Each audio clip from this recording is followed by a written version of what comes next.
Ellerslie, and because I was General Secretary of the Warwickshire branch of the Council for the Protection of Rural England, I was asked to write the initial letter to North Warwickshire Borough Council about the listed building, which is one of the interests of the CPRE, to find out why it was being neglected and what were the council going to do about it. So that is how my involvement came about. Max's involvement is because I don't drive a car. I couldn't get round the county without Max. Max was as interested as I was, so together we just got like one person but with two heads. Without Max, nothing would have, I wouldn't have got any further or been any further involved. So when we formed the committee, which we called the Middleton Hall Trust, I took over as the secretary and doing all the contacts. Max was a member of the committee, but Peter Thomas was the chairman. And that was how it went for quite a while, until the tragic death of Peter. But as the progress of the restoration was going, we had no toilets at all. We had to use individual trees. So you wanted a toilet, you just disappeared into the grounds and selected a tree, as long as there was nobody on the other side of it. That was quite limiting to a certain extent, but you got used to it.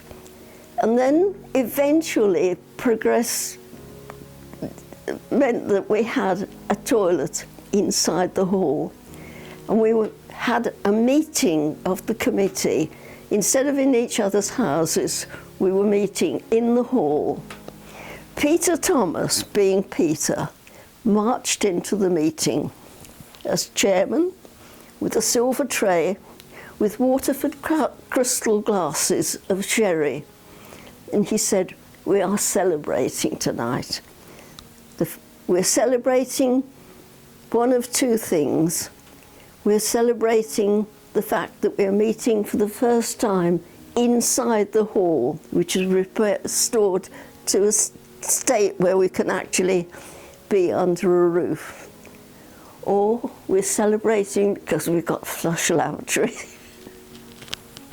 I think we all knew which we were celebrating most. When I first saw the hall, we couldn't go in at all. There was a wire around it which said, "Dangerous buildings, keep out." The first time we went in was with the owners, a representative of the owners. And we went up the partly destroyed staircase. I was about to go along the top corridor when I was grabbed and pointed out that what looked like just rubble along the floor meant that there was actually no floor underneath. So I was saved a shortcut into the Great Hall from the top of the stairs. That's the state it was inside when I was first, in the early days. The Langley Brook at one point was blocked and overflowing onto the 4091, and of course, because the trust was responsible then for the buildings, it was immediately the trust's fault that the 4091 was flooded. So we tried to unblock the Langley Brook ourselves, and there was a great tree trunk across the brook. So our volunteer men, bless them, put a rope round it, and we formed a human chain, you know, and they pulled until they got this tree trunk,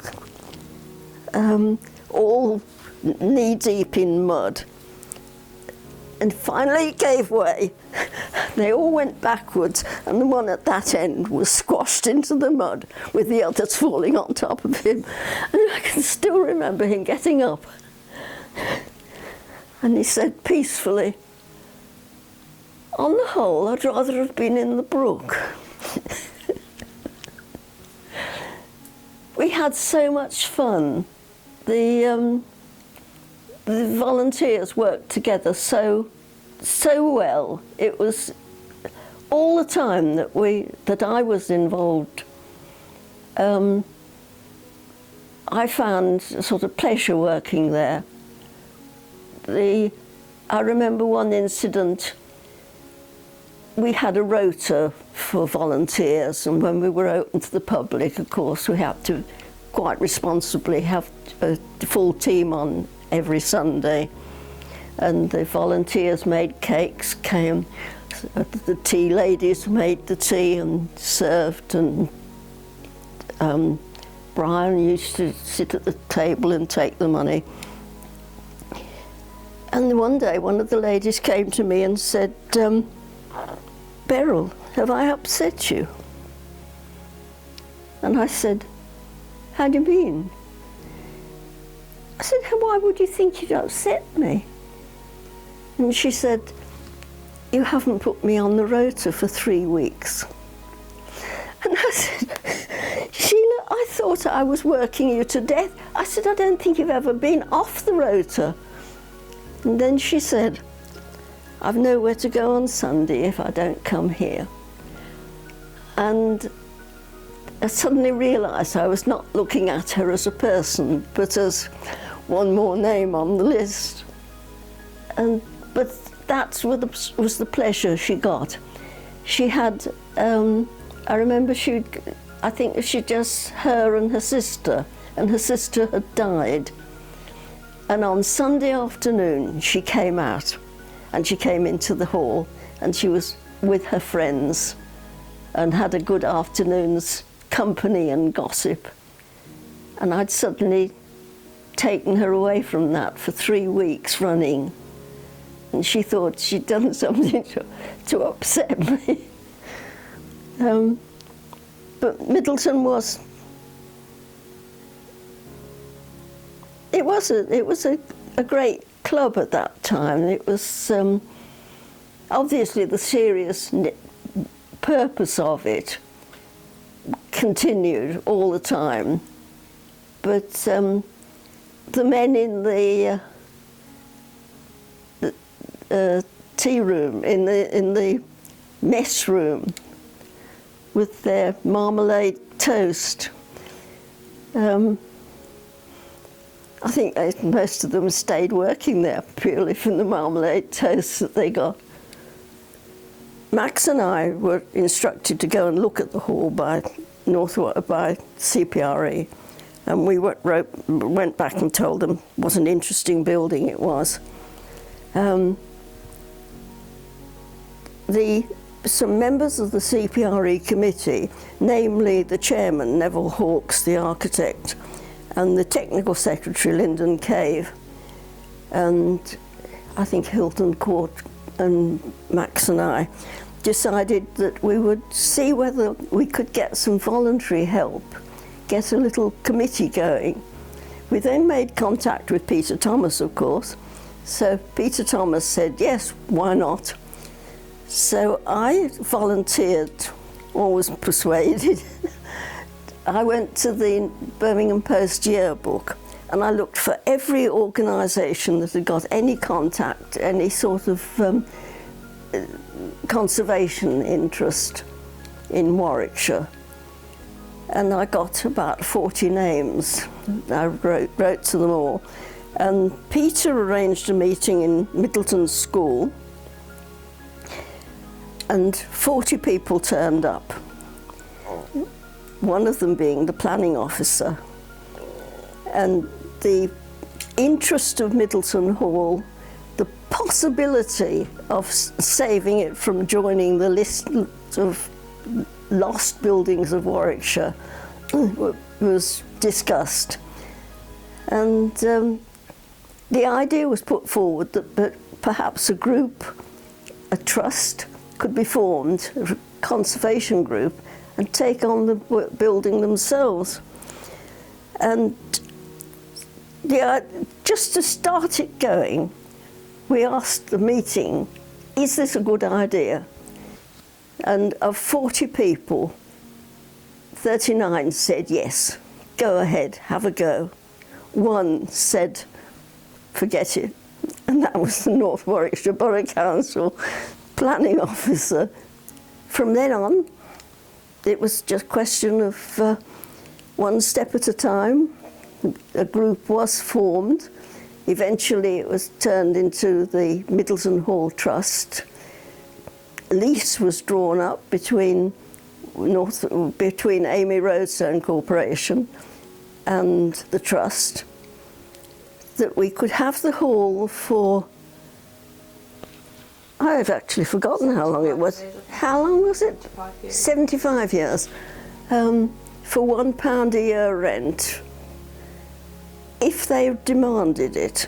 I don't think we ever actually paid that £1 a year. And we would take on all the work, all the restoration, but we would be helped by the Manpower Services Commission, the teams of unemployed youngsters, paid for obviously by the whoever it is who pays. And we got free labour, and all the volunteers worked alongside the youngsters.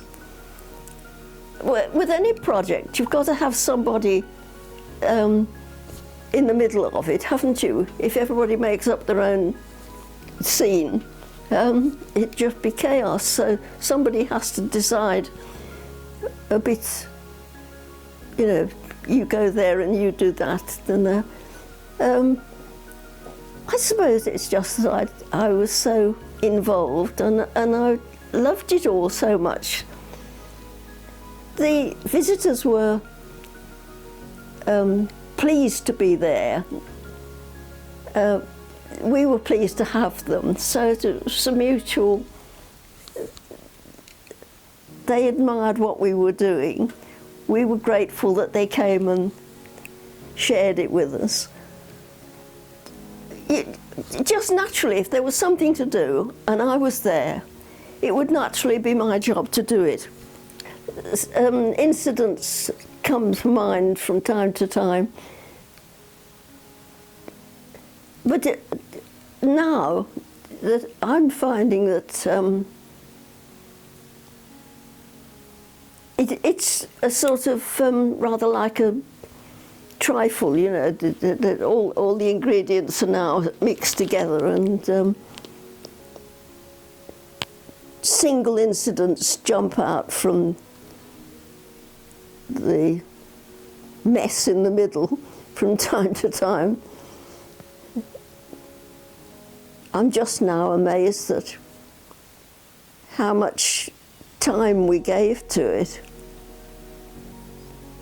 The slide talks in various organisations, that was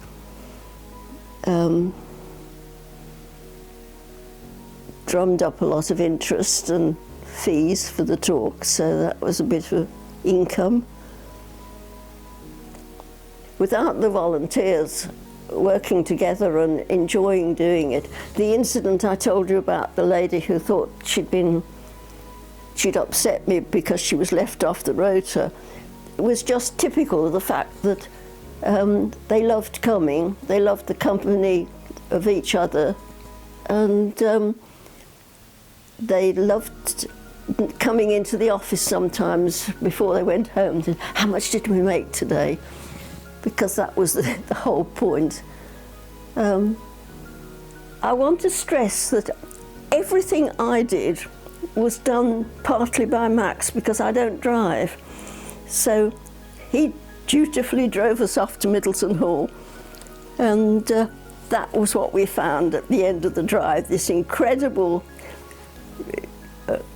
wrecked building,